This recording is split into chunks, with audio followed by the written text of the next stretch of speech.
Right. మరి parliament assembly ఎన్నికల్లో ఆంధ్రప్రదేశ్లో హిట్ కొట్టాలని రాష్ట్ర నేతలకు దిశానిర్దేశం చేశారు కాంగ్రెస్ పార్టీ పెద్దలు. మరి షర్మిల రాకతో కాంగ్రెస్ పార్టీ మరింత ఊపులుదుకునే అవకాశాలు అయితే ఏపీలో కనిపిస్తున్నాయన్న నేపథ్యంలో మనం ఈ చర్చ కార్యక్రమాన్ని నిర్వహిస్తున్నాం. మరి మనతో పాటు జాయిన్ అయ్యారు ఏపీసీసీ నాయకులు రెడ్డి సాహిబ్ గారు. నమస్తే అండి రెడ్డి సాహిబ్ గారు. నమస్తే మేడం. ఓకే అండి. జేడి శీలం గారితో ఇప్పుడే మాట్లాడాము. ఓకే అండి. మరి కాంగ్రెస్ పార్టీకి వైఎస్ఆర్సీపీ నుంచి ఖచ్చితంగా కొంతమంది ఇప్పటికే టచ్ లో ఉన్నారంటున్నారు. మరి వలసలు అయితే ఖచ్చితంగా ఉన్నాయని భావిస్తున్నారా? మరి ఇది ఎంతవరకు ఎవరికి మీ కాంగ్రెస్ పార్టీ పుంజుకోవడం వలన వైఎస్ఆర్సీపీకి అది దెబ్బ, లేకపోతే టీడీపీ జనసేన కూటమికి దెబ్బ?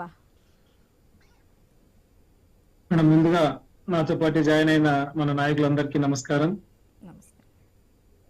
మేడం, మీరు అడిగిన ప్రశ్నకు ఇంతకు ముందే మన సారు జేడి శీలం గారు సమాధానం ఇచ్చారు. వలసలు రావడం అయితే ఖచ్చితంగా ఉన్నాయి. అది ఎప్పుడు ఎలా అనేది అతి తొందరలో తెలుస్తుంది.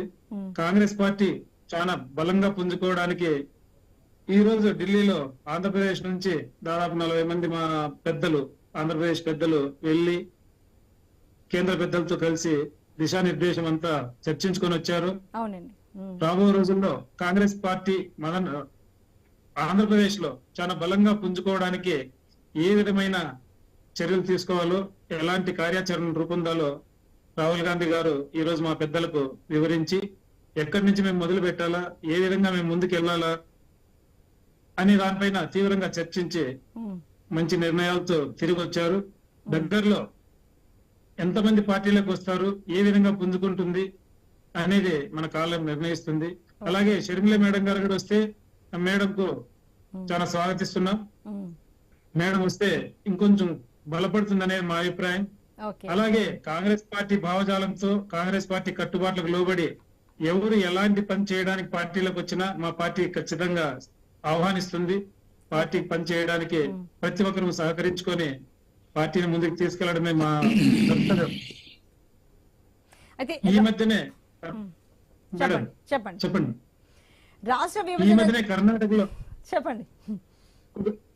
ఈ మధ్యనే కర్ణాటకలో కాంగ్రెస్ పార్టీ ఏ విధంగా పుంజుకొని అధికారంలోకి వచ్చిందో, దాని తర్వాత అతి తక్కువ కాలంలో 3-3.5 నెలల్లో తెలంగాణలో కూడా కష్టపడి పనిచేసి పెద్దల ఆశీస్సులతో, ప్రజల అభిప్రాయాలతో కాంగ్రెస్ పార్టీ ఈ రోజు అధికారం చేజిక్కించుకుంది. అలాగే ఆంధ్రప్రదేశ్ లో కూడా మాకున్న సూచనలు మాకున్నాయి, మా ప్రయత్నాలు మాకున్నాయి. ఆంధ్రప్రదేశ్ లో కూడా టీడీపీ విమర్శిస్తోంది వైఎస్ఆర్సీపీ కూడా కేవలం సంక్షేమ పథకాలనే నమ్ముకుంది. కానీ టీడీపీ మాత్రమే అభివృద్ధి, సంక్షేమ పథకాలను రెండింటిని సమానంగా బేరీజు వేసుకుంటూ వెళ్తుంది, అభివృద్ధిలో కూడా ముందు ఉంటుంది. కాంగ్రెస్ పార్టీ కూడా కేవలం సంక్షేమ పథకాలనే నమ్ముకుంది, అభివృద్ధికి అది కూడా దారి చూపట్లేదు, కేవలం ఉన్న వాటిని ముందుకు తీసుకెళ్తుందే తప్ప కేవలం టీడీపీ ఒక్కటే సంక్షేమ అభివృద్ధిని సమానంగా ముందుకు తీసుకెళ్తుంది. రాష్ట్రానికి కావాల్సింది టీడీపీ జనసేన కూటమి అని టీడీపీ వర్గాలు అంటున్నాయండి. కాదంటారా? మీరు కూడా అభివృద్ధిలో ముందుంటాము, కేవలం సంక్షేమ పథకాలతో ముందుకు రామంటారా? 6 గ్యారంటీ స్కీమ్స్ మాత్రమే కాదంటారా? అది ఖచ్చితంగా కాదు మేడం. టీడీపీ వాళ్ళు విమర్శిస్తారు, మా పార్టీ వేరేది కాబట్టి దాన్ని నేను ఏం తప్పుపట్టను. కాంగ్రెస్ పార్టీ ఆవిర్భవించి రేపటికి 139 సంవత్సరాలు కాబోతా ఉంది. ఆ రోజు నుంచి ఈ రోజు వరకు ప్రజా సంక్షేమమే, ప్రజల మంచి కోరే పార్టీ.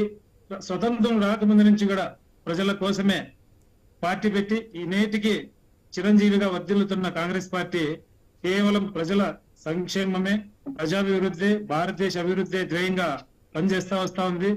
ఈ మధ్య కాలంలో చిన్న అపోహలతో ప్రజలకు దూరం అయినామే తప్ప, అది కూడా అందరూ సంతకాలు చేసినా కానీ మా పైన నెపం నెట్టి రాష్ట్రాన్ని విడదీసినామనే నెపం ద్వారా మేము కొద్దిగా దూరం అయినామే తప్ప, అది కూడా ప్రజలు ఇప్పుడిప్పుడే ఖచ్చితంగా తెలుసుకుంటున్నారు. కాంగ్రెస్ పార్టీ సంక్షేమం మాత్రమే కాదు, భారతదేశ భవిష్యత్తు, భారతదేశ పూర్వం గాని ప్రజెంట్ గాని రాబో రోజుల్లో గాని భారతదేశానికి దశ కాంగ్రెస్ పార్టీనే. ప్రజల సంక్షేమమే, దేశ అభివృద్ధి ధ్యేయంగా కాంగ్రెస్ పార్టీ పనిచేస్తుంది. అది వైసీపీ వాళ్ళు గాని, టీడీపీ వాళ్ళు గాని, జనసేన వాళ్ళు గాని ఎవరైనా ఎన్నన్నా అనుకోవచ్చు. కాంగ్రెస్ పార్టీ గురించి పల్లెల్లోకి వెళ్తే ఇప్పుడు కూడా తాతలు, అవ్వగారు, నేను ఈ మధ్య వెళ్తున్నాను ఎక్కువగా, ఎంతో ఎక్కడికి పోయినా కూడా కాంగ్రెస్ పార్టీ వాళ్ళు వచ్చారా, చాలా రోజులైంది, సంతోషం, చాలా సంతోషం, ఈ ఇండ్లన్నీ కట్టింది మీరే, ఇదంతా ఇచ్చింది మీరే అని చెప్పి చాలా భావోద్వేగంతో కలుస్తున్నారు మేడం. ఓకే, రైట్ అండి. మరి మనతో పాటు ఉన్నారు జనసేన నాయకులు మత్తి వెంకటేశ్వరరావు గారు. మత్తి వెంకటేశ్వరరావు గారు నమస్తే అండి. నమస్కారం అమ్మా. వెంకటేశ్వర గారు, మొదటి నుంచి మీ అధ్యక్షుడు పవన్ కళ్యాణ్ ఒకటే మాట